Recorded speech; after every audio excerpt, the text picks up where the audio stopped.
Hi everybody, my name is Paul Emmerich France. I'm a National Board Certified teacher and the author of 2 books, Reclaiming Personalized Learning and now Humanizing Distance Learning, Centering Equity and Humanity in Times of Crisis. I wanted to take a moment today to talk about why I included a chapter on identity in this book about distance learning. I think it's clear that in a time of crisis, really in any time of crisis, and make no mistake, there will be more times of crisis through which we all have to teach in the future.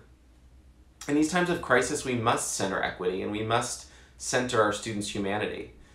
We can't do that if we don't know who our students are. We can't do that if we don't know who we are. And so that's why I argue that identity matters so much when we're teaching from a distance.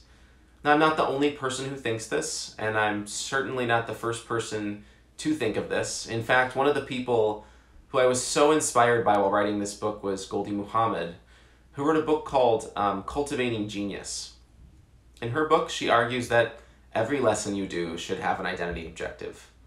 I don't think it was until I read her book that I realized just how important it was to name those identity objectives. That said, each and every year I do like to start my teaching with a unit on identity, where my students answer the essential question, what makes you who you are? And I just love that question because not only does it adhere to the tenets of backward design, it's an open-ended question that has numerous answers, but it also allows me to change my teaching every year because every year I have a new group of kids. And so in the book I've included a sample unit built off of this question, what makes you who you are, without a doubt influenced by scholars like Gholdy Muhammad and Sarah Ahmed, who I also reference in the chapter on identity. So I hope you'll read this book, I hope you'll check it out, and I hope you'll use some of the ideas from the identity unit within it.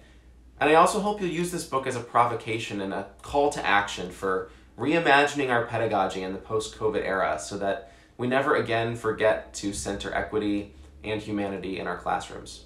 Thank you so much.